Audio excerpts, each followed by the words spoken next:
Olá, pessoal. Professor Felipe Cunha de Almeida, passando para falar nesse vídeo sobre um tema muito triste aqui para o Rio Grande do Sul, em especial para todos e todo mundo que vive aqui ou que está aqui, que é a questão das enchentes. Mas eu quero fazer um contexto da questão das enchentes à luz do direito, ou seja, eu preparei um vídeo, correto, tratando das enchentes no Rio Grande do Sul e o dever de prestar, ou seja, quais são os deveres e prestações de fazer um pagamento, um aluguel, correto? De ter um contrato, certo? E até os próprios danos que possam ter sofrido as pessoas, como de fato sofreram, então, por causa dessas questões das enchentes. Então, nós vamos, nesse vídeo, unir o direito das obrigações, ou seja, aquela prestação que determinada pessoa se vinculou a outra por força de um contrato, então o direito das obrigações e contratos, e eventualmente buscar aí a exoneração da responsabilidade em cumprir essas obrigações e, ao mesmo tempo, por um outro lado, analisar aí a questão de reparação de danos. Claro que tudo em linhas gerais, porque é uma situação que ainda vem ocorrendo no Estado, e nós sabemos que as consequências elas são aí realmente muito grandes. Imaginem quem tem um comércio está fechado, quem era locador e locatário, o locatário tendo que pagar o aluguel e não podendo entrar no imóvel, ou o imóvel agora naquela situação que vocês podem imaginar como está, certo? Ou então o consumidor tem um contrato, um empréstimo bancário que tem que pagar aí por anos, um Minha Casa Minha Vida, por exemplo, e não consegue trabalhar, ou o imóvel não existe mais, não tem mais a renda. Então, o que acontece? Nós temos aí obrigações, né, o direito das obrigações enquanto um dever de prestar algo, pensão alimentícia, certo? Como eu falei para vocês, o valor mensal do aluguel, entregar um bem que foi vendido, um veículo, por exemplo. Imaginem que o veículo que a concessionária tem que entregar e já foi pago pelo cliente não existe mais, ou está completamente avariado pelas consequências das chuvas, da lama, correto? E aí o que acontece? Nós temos essas inúmeras obrigações a título de prestações junto aos contratos. E aí o que ocorre? Nós temos a possibilidade de discutir essa situação em juízo, como o Código Civil, como o Código de Defesa do Consumidor e como a Lei de Locações prevê lá na questão dos aluguéis. Nós temos, em primeiro lugar, pessoal, o artigo 6º do CDC, que traz o rol de direitos básicos. Um dos direitos básicos que nos interessa, ele vem previsto no inciso 5º, que diz o seguinte: são direitos básicos do consumidor, então, caput do artigo 6º, a modificação das cláusulas contratuais que estabeleçam prestações desproporcionais ou sua revisão em razão de fatos supervenientes que as tornem excessivamente onerosas.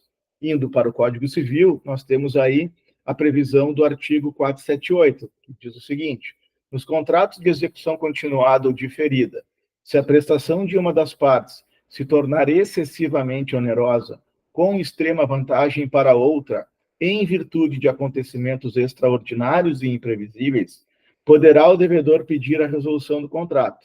Artigo 317, também do Código Civil, quando por motivos imprevisíveis sobrevier desproporção manifesta entre o valor da prestação devida e o momento de sua execução, poderá o juiz corrigi-lo a pedido da parte, de modo que assegure, quanto possível, o valor real da prestação.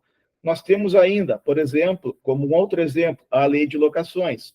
O artigo 19 da Lei de Locações diz o seguinte: não havendo acordo, o locador ou locatário, após 3 anos de vigência do contrato ou do acordo anteriormente realizado, poderão pedir a revisão judicial do aluguel a fim de ajustá-la ao preço de mercado. Vejam, aqui nós temos um período, né, de carência, após 3 anos. Mas e se eu estou alugando há 6 meses? Se eu comecei a alugar um imóvel há 1 mês, ontem, será que é possível, então, nós trazermos o artigo 19 para fins de revisão, tendo em vista toda aí essa questão das enchentes, como está a vizinhança, o bairro, entrada e saída de clientes, que provavelmente diminui muito, né, perdas de funcionários e assim por diante. E ainda, pessoal, nós temos, correto, a título de previsão do Código Civil, as excludentes do fornecedor de serviços e do fornecedor de produtos, correto? Que, né, nós, analisando aquele artigo, não vemos escrito expressamente a força maior ou o caso fortuito, mas tanto a doutrina quanto a jurisprudência, né, elas se ocupam do caso fortuito e da força maior nas relações de consumo, em especial na defesa do consumidor, correto? Obviamente, a força maior e o caso fortuito são objeto de análise, para então trazermos de novo o Código Civil no 393, que diz o seguinte: o devedor não responde pelos prejuízos resultantes de caso fortuito ou força maior, se expressamente não se houver por eles responsabilizado. Parágrafo único. O caso fortuito ou de força maior verifica-se no fato necessário cujos efeitos não era possível evitar ou impedir. Então, em que pese o CDC não preveja, não tenha previsto, perdão, a questão do caso fortuito e da força maior, através de um diálogo das fontes, uma conversa entre o CDC e o Código Civil, a força maior e o caso fortuito é amplamente aceitável, desde que evidentemente, aquela atividade desenvolvida pelo fornecedor, mesmo que, né, ele não consiga evitar certas situações, e aí comprometa o seu trabalho e cause danos, se for uma atividade interna, um risco, perdão, interno, inerente à sua atividade, nós estamos falando do fortuito interno. Então, não evita nenhum tipo de... não traz nenhum tipo de excludente de reparação. Quando nós falamos do fortuito externo, é o que a grande maioria da doutrina entende como a verificação da força maior. Força maior, segundo grande parte da doutrina, é um evento ocasionado pela natureza, que é justamente, exatamente o que vem ocorrendo no Rio Grande do Sul, em todas as áreas. Trabalhadores impedidos de trabalhar, locadores e locatários, o locatário especial, às vezes, tendo que abandonar seu imóvel locado, ou então ficar no imóvel em condições precárias, pagamento de pensão alimentícia. Imaginem aquele pai que é um empresário que tem o seu comércio, ou então foi demitido ou ficou algum tempo sem trabalhar e a pensão continua sendo exigida, o dever de prestar a pensão. Será que ele pode ser preso por isso? Pode ser executado?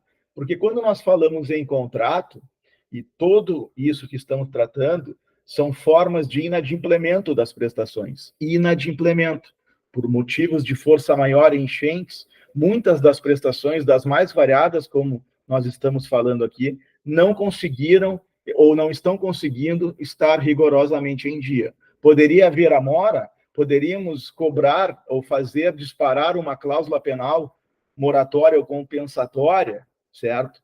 Até porque é o seguinte, o nosso artigo 475 do Código Civil é muito claro. A parte lesada pelo inadimplemento pode pedir a resolução do contrato, se não preferir exigir-lhe o cumprimento, cabendo, em qualquer dos casos, indenização por perdas e danos.